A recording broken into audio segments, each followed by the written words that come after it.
오늘 본문에서 아브라함의 종은 이삭의 아내를 구해오라는 아브라함의 명령에 따라서 아브라함의 친족이 살고 있었던 메소포타미아 지역으로 갔습니다.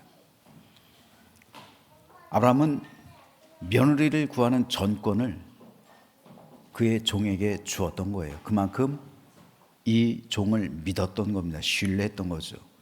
자기 며느리, 즉 자기 신앙의 계승을 이루어야 하는 그 며느리를 구하는 중차대한 일을 이 종에게 맡길 정도로 이 종은 신뢰할 만한 사람이었습니다. 거기서 이 종은 이삭의 아내를 구하는 기도를 하나님께 드립니다. 그 기도 내용은 내가 우물가에 서게 될 터인데 우물에서 물을 좀 다오 라고 청했을 때 나뿐 아니라 당신이 데리고 온 낙타에게도 물을 마시게 하겠습니다 라는 소녀가 있다면 그 소녀가 바로 하나님께서 나의 주인 아브라함을 위해 주신 예비하신 신부로, 그 며느리로 알겠습니다 라는 기도의 내용이었습니다. 고대 메소포타미아 지역에서는 물을 얻는 것이 상당히 어려웠습니다. 지금도 그렇지만요. 우물을 파도 깊은 곳까지 파 내려가야 얻을 수가 있었습니다. 우리나라처럼 물이 흔한 나라가 아니기 때문에 땅속 깊이 파 내려가도 얻을 수 있다는 보장이 없었어요. 기록에 의하면 10개 정도 파면 1개 정도를 얻을 수 있다고 합니다. 그런데 보통 그 기록을 보면은 우물들의 깊이가 평균적으로 50m 정도 됐다고 그래요.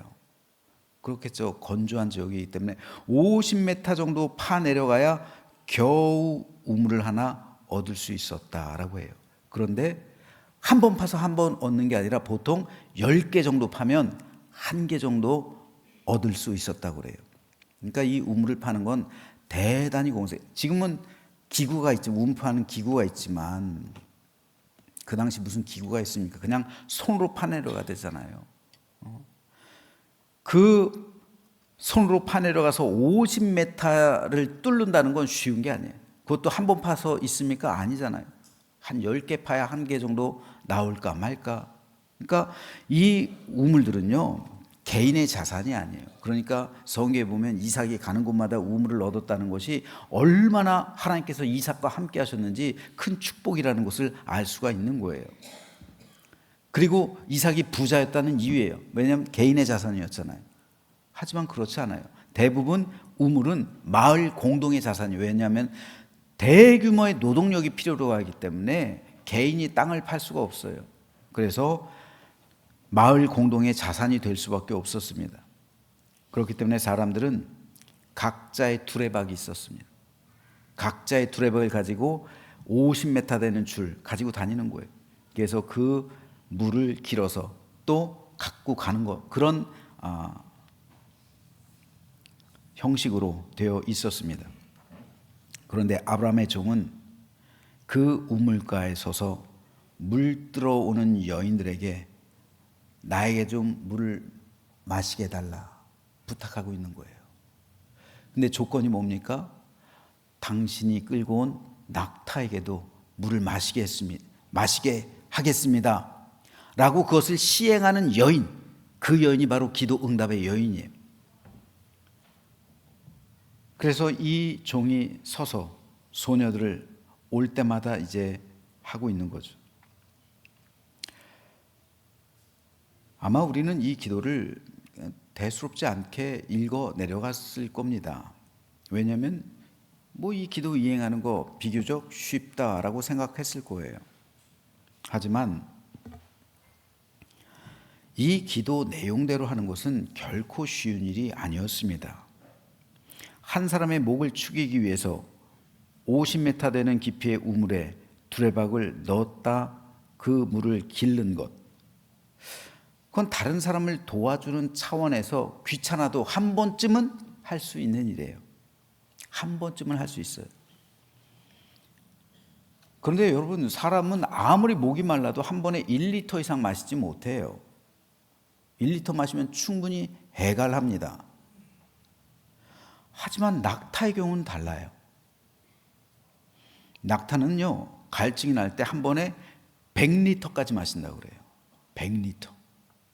그러니까 낙타가 물을 안 마시고도 몇 주간 사막을 횡단할 수가 있는 거예요. 물을 안 마시고도요. 왜냐하면 이 물주머니에 그거를 간직하기 때문에.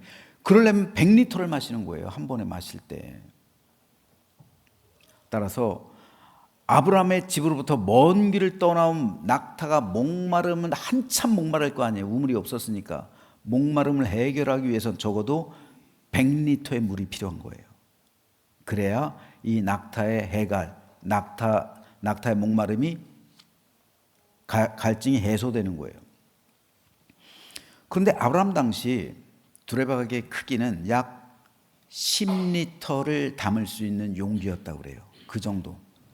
하긴 보통 우물에서 이 물을 기르는 사람들은 여인들이에요. 우물가 여인, 그렇죠? 보통 여인들이 물을 해가지. 지금도 아프리카 가면 남자들이 해가질 않아요. 여자들이 물을 퍼가죠. 이 여자들의 몫이에요. 근데 여자들이 여러분 20리터짜리 욕심껏 하면 들어요? 못 들어요. 그거 무거워서 어떻게 들어요? 저 50m에서 그 어떻게 퍼날라요? 두레박질 해보신 분 아시겠지만 이거 쉬운 일 아닙니다. 우리나라도의 두레박이 그렇게 크지 않아요. 근데 10리터만 해도 사실 힘들어요. 왜냐하면 50m에서 이거를 10리터짜리를 푼다고 생각해 보세요. 이거 쉬운 일 아닙니다. 그런데 낙타가 몇 리터 마신다고요? 100리터. 몇 번 퍼야 돼요? 10번. 낙타가 목마름을 해결하기 위해서 10번 50m 넣었다가 다시 펐다가 넣었다가 펐다가 10번 반복해야 돼요. 쉬운 일일까요? 쉬운 일 아니에요. 자기 낙타 아니잖아요.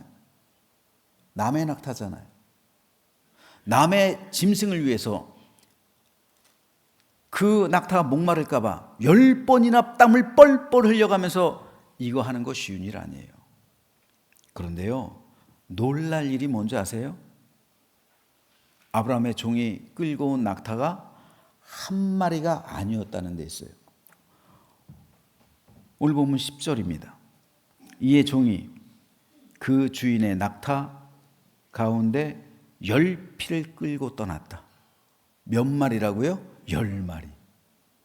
10마리면 두레박질을 몇 번 해야 돼요? 100번 해야 되네요. 100번. 하실 수 있겠어요? 성가대 하실 수 있겠어요? 여인들? 그러니까 리브가가 안 되는 거야.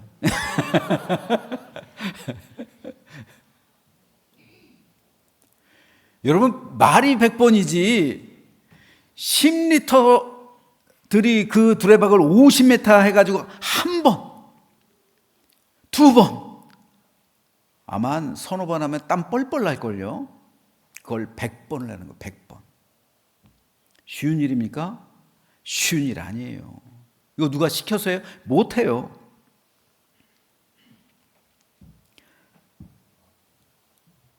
그러니까 누가 생전 처음 보는 사람 이 낙타를 위해서 10번이나 이거를 길게 했어요. 그리고 낙타만 있을까요? 나귀들은 없을까요? 있겠죠. 그러니까 이거는 최소한 100번 이상 두레박질을 해야 되는 거예요. 21절 말씀 한번 읽어볼게요. 그 사람이 그를 묵묵히 주목하여 여호와께서 과연 평탄한 길을 주신 여부를 알고자 했다. 과연 내가 기도를 드렸잖아요. 이 기도의 응답이 이 여인인가? 지켜봤다는 거예요. 묵묵히 주목해봤다는 거예요. 뭐를요? 이 두레박질하는 모습을요. 두레박질하는 그 과정을 묵묵히 지켜보면서 과연 이 여인이 하나님께서 예비하신 아브라함의 며느리인가? 이거를 판단했다는 거예요. 여러분, 말이 100번이지 이건 절대로 쉬운 일 아닙니다. 그렇기 때문에 이 종은 리브가가 그 100번 이상 두레박질하는 과정을 보면서 그녀의 심성을 보는 거예요. 짜증내진 않을까요? 화가 치밀어 오르진 않을까요? 묵묵히 그것을 과연 견뎌낼까요? 내가 왜 이 짓을 하지?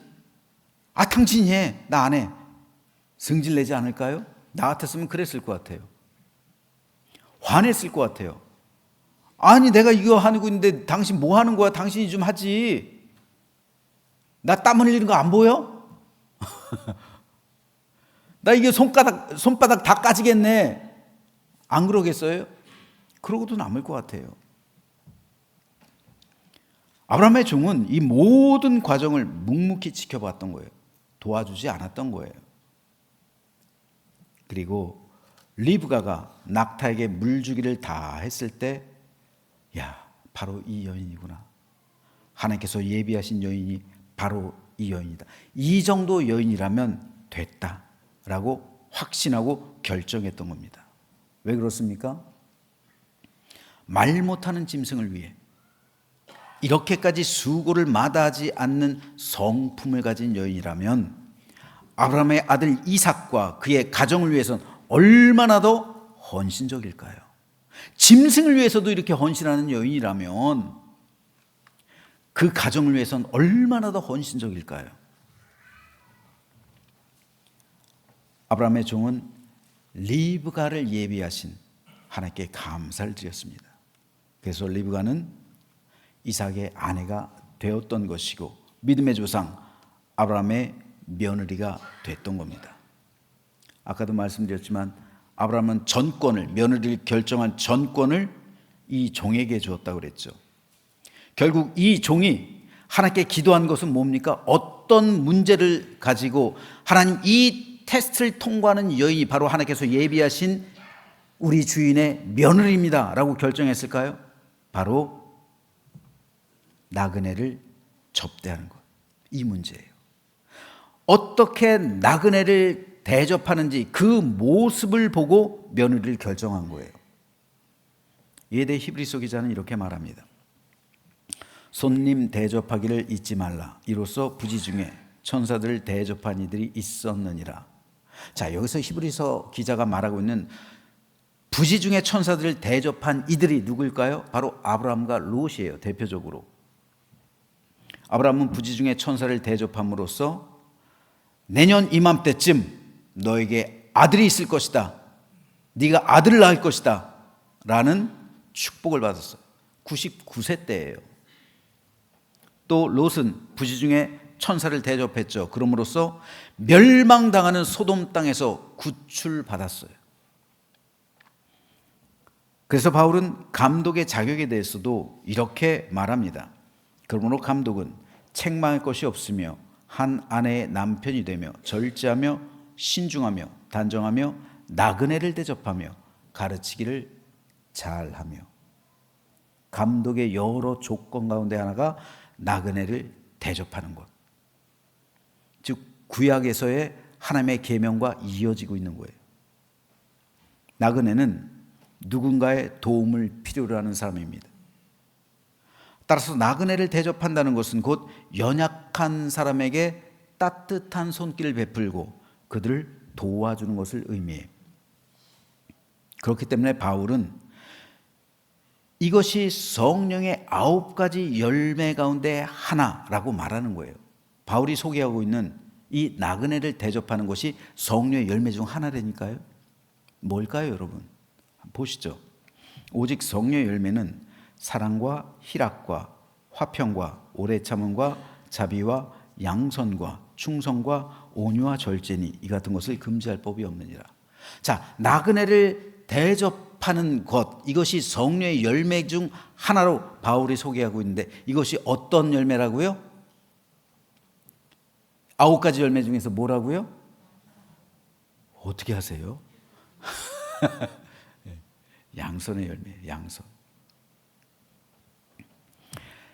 양선이 곧 나그네를 잘 대접하여 온정의 손길, 따뜻한 손길을 베풀고 어려움에서 그들을 도와주는 것. 이게 양선이에요. 양선이라는 단어는요, 성경에 딱 한 번 더 그냥 여기서. 하지만 이 양선을 풀어서 쓰면은 나그네를 대접하는 것.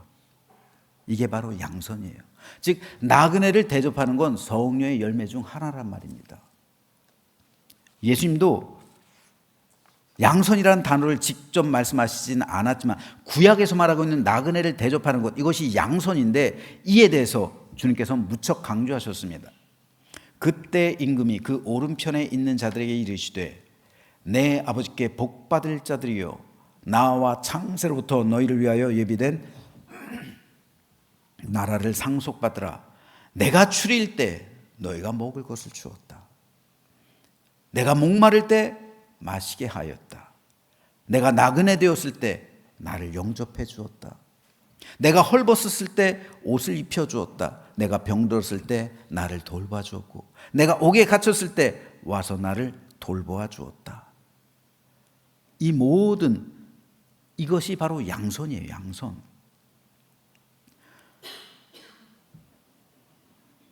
그때 사람들이 말합니다. 의인들이 말해요. 주님, 우리가 언제 주님을 도와준 적이 있습니까? 언제 우리가 주님께서 주릴 때 먹을 것을 준 적이 있으며 주님께서 목마를 때 언제 우리가 마시게 했고 주님께서 나그네했을 때 언제 우리가 영접해 주었고 언제 우리가 주님께서 헐벗었을 때 옷을 입혀 주었고 주님께서 병들었을 때 돌봐 주었으며 주님께서 옥에 갇혔을 때 우리가 언제 돌봐 준 적이 있습니까? 그때 주님께서 말씀하십니다. 이 사람들에게 한 게 바로 나에게 한 거다. 이 사람들에게 한 게 바로 나에게 한 거다. 이건요 빚졌다라는 의미예요. 네가 나에게 이렇게 행함으로 내가 이들에게 빚졌다. 이건 구약의 개념이잖아요. 고아와 과부로 대표되는 연약한 사람들, 나그네로 대표되는 연약한 사람들, 그들을 도와주는 것은 곧 하나님께 빚지게 하는 거다라는 의미예요. 그래서 하나님께서 갚아주신다는 거잖아요. 이게 바로 양선이에요. 따라서 고아와 과부와 나그네를 도와주고 접대하라는 구약에서의 하나님의 계명이 바로 신약에서 양선으로 이어지는 거예요. 그래서 영어 성경 RSV에서는요, 이 양선이라는 단어를 generosity라고 번역하고 있어요. 이 말은 마음이 후함, 인심종, 관대함, 아낌없는 마음씨로 해석할 수 있습니다. 즉 양선은 모든 사람, 가난한 사람, 그리고 연약한 사람에 대해서 마음이 후하고 관대하며 아낌없는 마음씨를 가지고 인심 좋게 베풀고 나눠주고 도와주는 것. 이게 양선이에요. 자, 중요한 것은 하나님께서는 양선을 행하는 자에게 반드시 축복으로 갚아주신다는 사실입니다. 아브라함이 양선을 베풀었을 때, 나그네를 도왔을 때 100세 이삭을 낳을 것이라는 축복을 받았어요. 룻이 양선을 행했을 때 소돔의 멸망으로부터 구출받았습니다. 리브가가 낙타에게까지 양선을 베풀었을 때 이삭의 아내가 되고 아브라함의 믿음의 계승을 잇는 계보를 이루게 되었어요. 룻이 시어머니에게 양선을 행했을 때 다윗 왕의 증조모가 되고 또한 예수님의 족보에 오르게 되는 영광을 얻게 됐습니다. 그러므로 이것은 오늘 우리에게도 여전히 중요합니다. 우리가 하나님께 복을 구합니다. 하나님, 우리를 형통하게 하소서. 하나님, 우리에게 복을 주소서. 우리 삶에 하나님의 긍휼과 은혜를 잊길 원합니다. 여러분, 그리스도인들이 축복을 하나님께 주일에 와서 축복을 받는 그 몇 가지 비결이 있어요. 제가 종종 말씀드리는데 짧게 말씀드리면 첫 번째는 성도는 성도를 축복함으로 하나님의 복을 받는다고 했어요. 두 번째가 바로 이 양선에 있어요. 여러분, 우리가 행하는 이 양선을 사람들은 몰라줄 수 있어요. 사람들이 갚지 않을 수 있습니다. 그리고 예수님께서도 말씀하시는 것처럼 차라리 갚지 못할 사람에게 베풀라. 왜요? 이 사람이 갚으면 하나님께서 너에게 갚을 의무가 없어진다는 거잖아요. 그렇잖아요. 내가 이 사람한테 뭔가를 해줬어요. 근데 이 사람이 부지런히 해서 나에게 갚아줬어요. 그럼 하나님의 빚이 사라지는 거예요. 근데 이 사람이 갚질 못해요. 그러면 이 사람을 대신해서 누가 갚아주신다고요? 하나님께서. 그러니까 가난하고 연약하고 힘든 사람에게 온정의 손길을 베풀어 양손을 베푸는 건요, 하나님께 빚지게 하는 거라고 그랬어요. 그리고 그 빚을 하나님께서 갚아주신다고 그랬어요. 그래서 예수께서 말씀하시는 게 뭐예요? 아무것도 갚을 수 없는 사람에게 베풀라는 거예요. 왜요? 갚을 수 있는 사람에게 베풀면요, 그 사람이 갚아주잖아요. 그럼 하나님의 빚이 사라지는 거예요. 여러분, 하나님께서 갚아주시는 게 좋습니까? 사람이 갚는 게 좋습니까? 하나님께서 갚아주시는 게 좋은 거예요. 그러니까 가난하고 연약하고 갚을 수 없는 사람에게 베풀라는 것이 예수님의 말씀이잖아요. 하나님께 빚지게 한다는 거예요. 그러면 여러분, 내가 따뜻한 손길을 베풀었는데 그 사람이 갚지 않는다고 해서 속상할 게 아니에요. 오히려 기뻐해야 될 거예요. 왜요? 하나님이 갚아주시니까.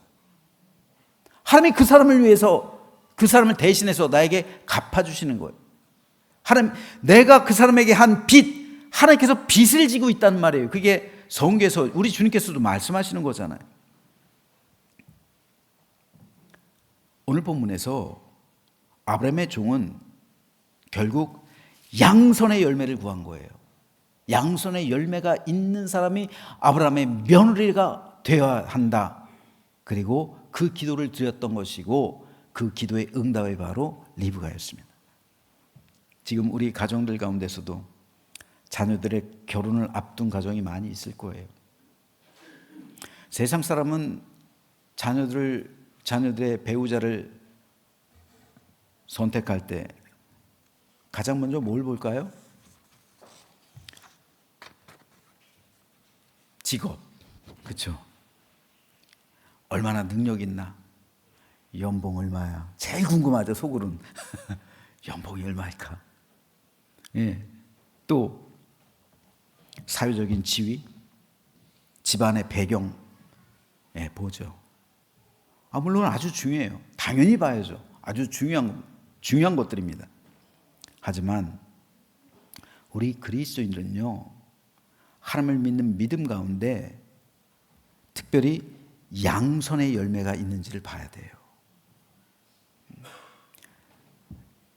내 아이의 배우자로서 이 아이가 내 며느리 혹은 내 사위가 될 텐데 양선의 열매가 있는가? 따뜻한 마음이 있는가? 베풀 수 있는 그런 마음가짐, 리브가 같은 그런 마음가짐이 있는지를 그걸 봐야 돼요. 왜 그렇습니까? 양선의 열매가 있는 사람은 누가 책임져 준다고요? 하나님이 책임져 준다고요.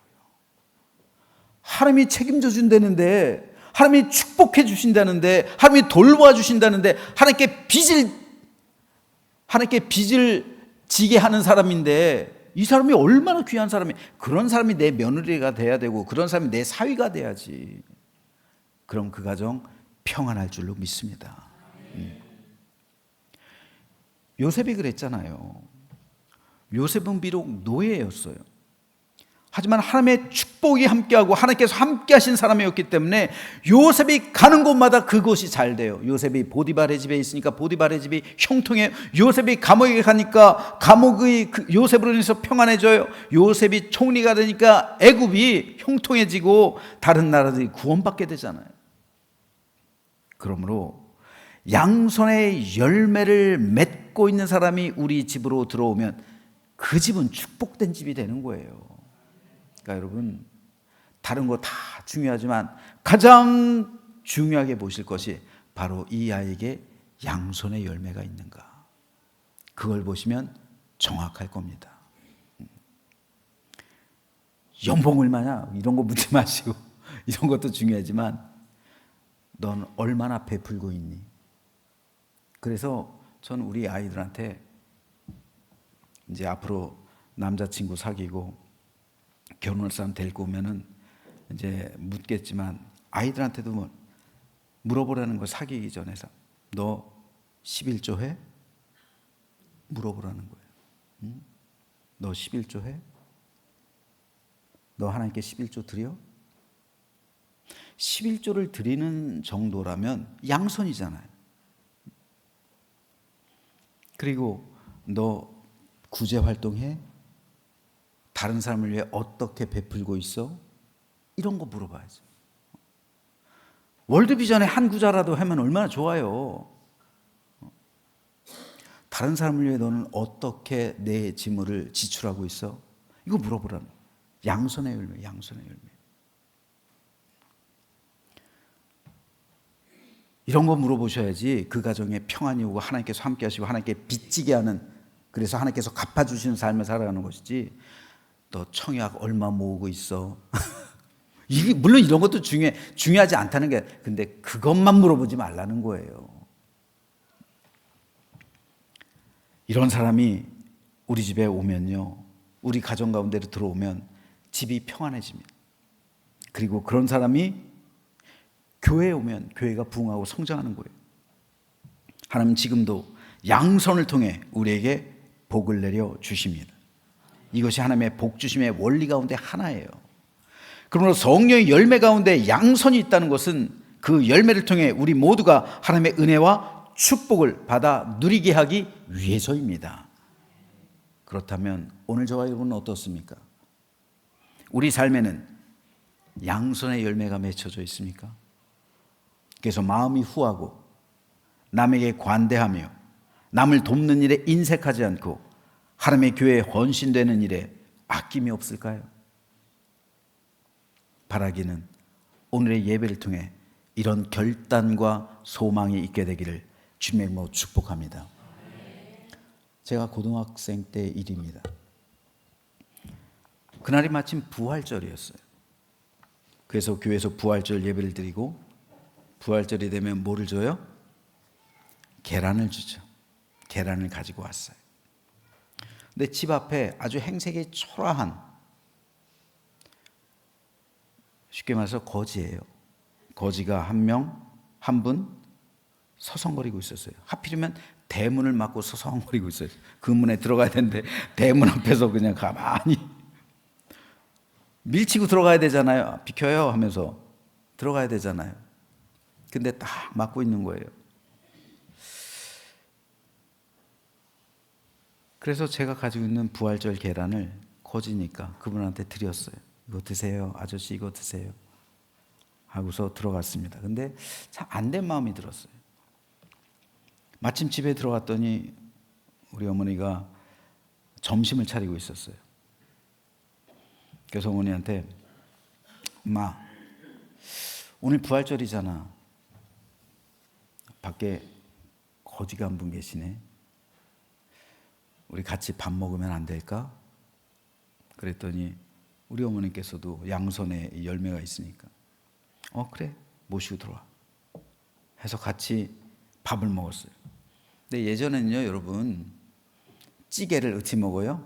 같이 숟가락으로 같이. 지금처럼 따로 자기 접시에다가 이렇게 먹은 적 얼마 안 돼요. 지금도 가끔가다 늦는 사람 있잖아요. 그럼 눈총을 보내잖아요. 같이 먹었어요. 한솥밥에서.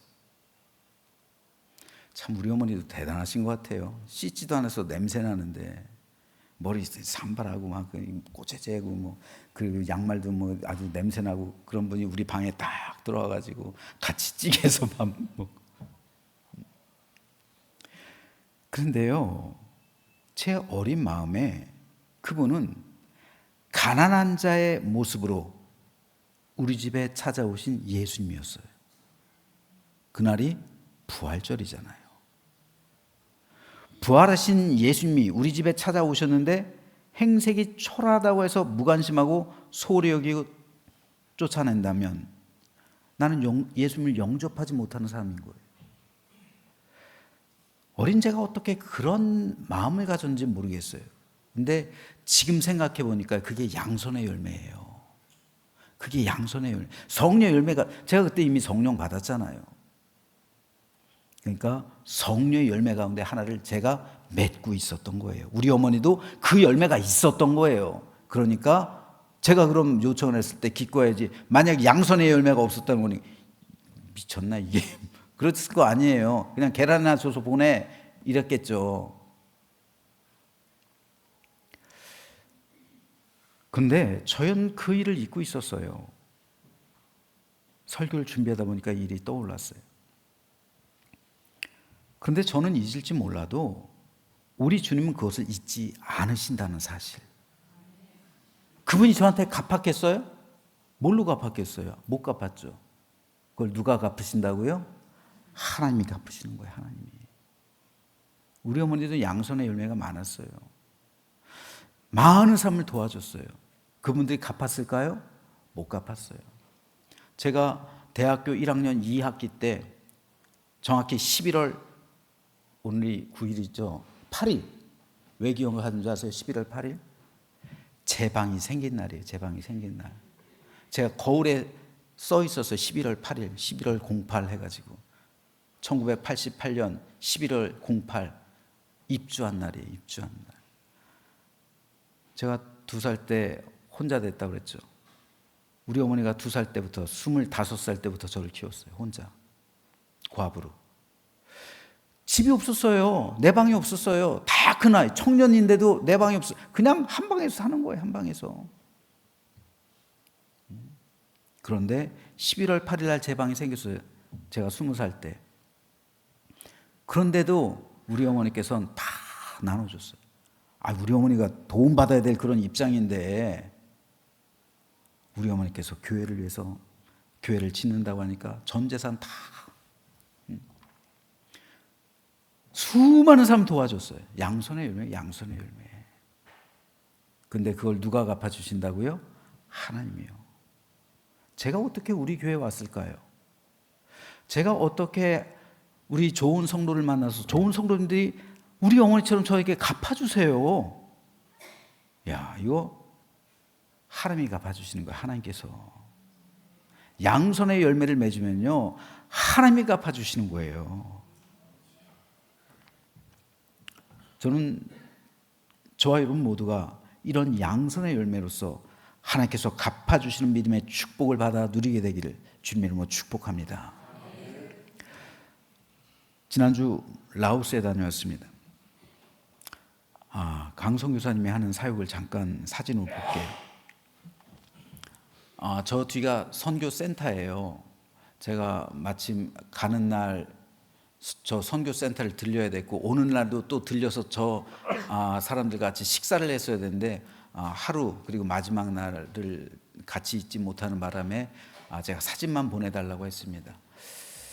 10명이에요. 근데 이 10명 가운데 이 10명이 대부분 고아예요. 다음 사진 보죠. 남자 아이들 5명은 다 고아예요. 이 중 3형제, 2형제인데요. 3형제도 고아고 2형제 둘도 고아인데 다들 이 라오스 갔더니 라오스가 왜 이렇게 못 살고 힘들게 사나 했더니 라오스는 자원도 많아요. 그렇죠? 그리고 광물도 있어요. 근데 왜 못 사나? 교육이에요. 애들이 크면은 애들을 학교를 안 보내요. 그러니까 초등학교도 못 나오는 아이들이 많아요. 다 일 시켜요. 그러니까 그 아이들 그 부모가 없죠. 그러니까 친척 집에 이렇게 데리고 있는데 가서 설득하는 거예요. 이 아이 우리가 좀 데리고 잘 키우겠습니다. 해서 이렇게 이 아이들을 데리고 와서 키우는 거예요. 다음 사진이요. 이 여자아이들은 이제 다 컸어요, 거짐. 이 여자아이들도 그런 아이들이 많아요. 그런데 이미 배출된 사람도 있고요.